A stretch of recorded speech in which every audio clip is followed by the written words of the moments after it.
Good morning, good afternoon, good evening, depending on where you are watching me from. Receive my greetings. I hope that you are fine and that God has kept yourself. I'm also fine and I'm very, very grateful to God. This is Ishmael Midi once again, the founder and the director of MIVHT, Dumishi Ishmael Volunteer Health Talks. And I'm privileged today to speak to you once again on a very interesting, important topic. And this is estrogen dominance. Estrogen dominance. And without wasting time, I want to define what is this estrogen dominance. I want to let you know that we have two main hormones, and nature designed that they should be in balance. There should be equilibrium between these two hormones, estrogen and progesterone. Estrogen and progesterone. And what we are calling estrogen dominance is whereby the levels of estrogen are abnormally higher than the levels of progesterone. That is what we are calling estrogen dominance, whereby the levels of estrogen are abnormally higher than the levels of progesterone.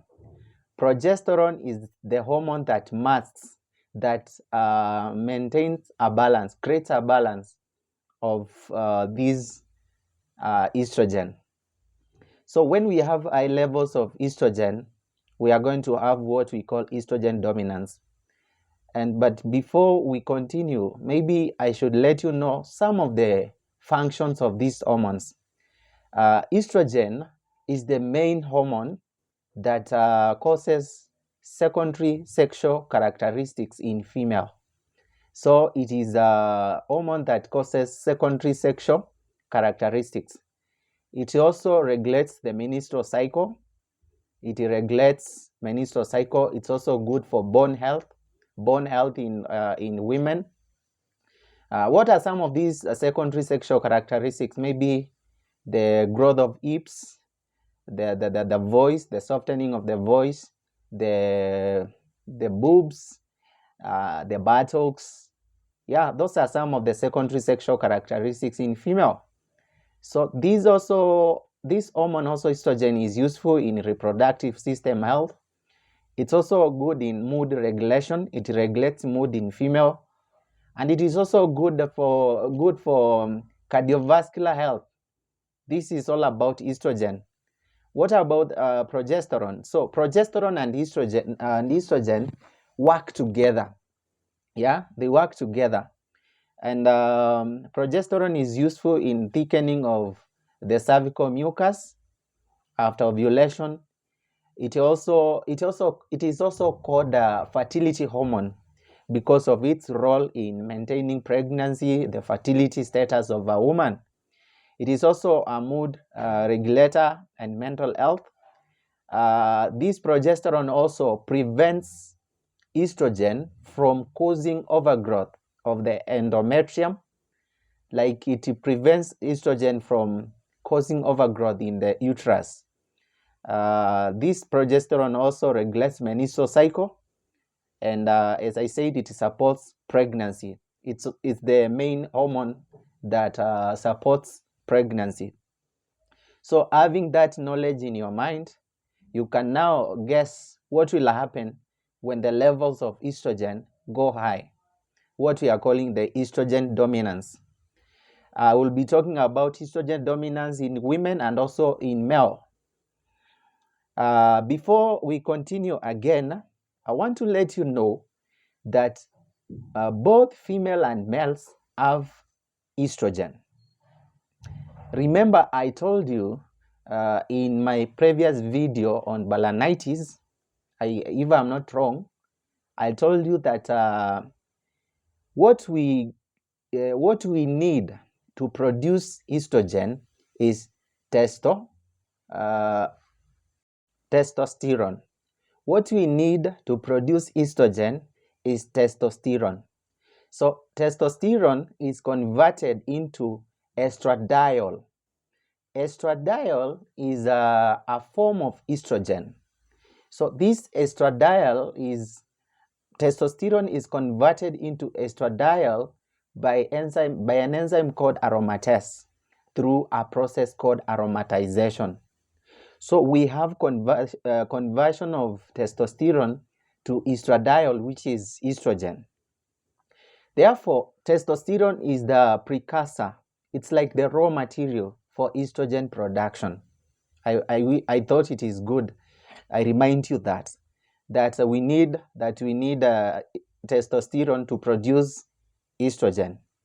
So in female, the rate of conversion of testosterone to estrogen is very high. So this means females have higher levels of estrogen compared to testosterone. But in males, the rate of conversion of testosterone to estrogen is very low. And that's why the main hormone in males is testosterone. I hope we are together up to that point. So, I wanted to give you that knowledge so that you also understand we can have estrogen dominance in males. So what is this estrogen dominance? As I said, when the levels of estrogen are too high, we are going to have estrogen dominance. And at the long run, we are going to have effects of estrogen dominating the body. Therefore, I want to give you a fact. That naturally, this progesterone and estrogen are produced by ovaries. But naturally, as you age, unapoendelea kuzeeka, when you continue aging, the ovaries will also age. Okay? And therefore, when you age, this will lead to diminished production of estrogen and progesterone because the cells in the ovaries are getting old. You are also getting old, the ovaries are getting old.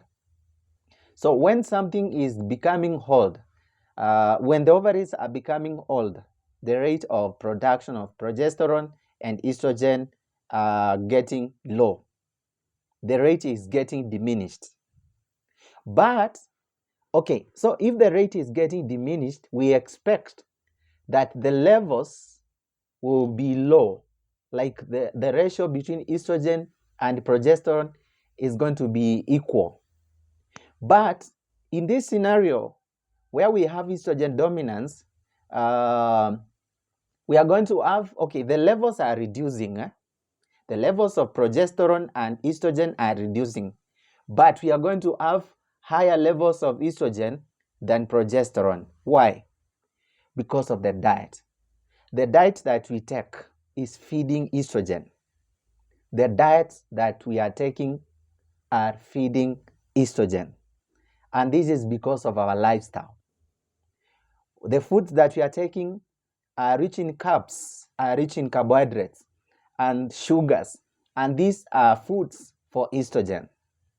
They are foods for estrogen. And I want to clarify this. I'm saying that we expect the levels of estrogen and progesterone to go low with the same measure.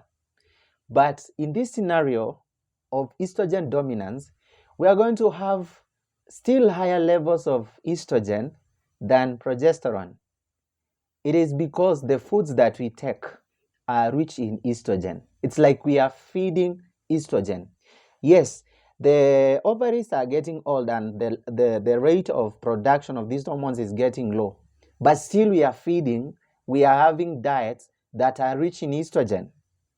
They don't contain progesterone. We are feeding estrogen. And this is going to cause a spike, a rise in estrogen levels. It is good that you understand that. So estrogen dominance will come because of these abnormal levels. The progesterone is supposed to mask the levels of estrogen. But in this scenario, the levels of estrogen are abnormally too high. And this is going to cause estrogen dominance. Journey with me as I tell you more about estrogen dominance and its effect.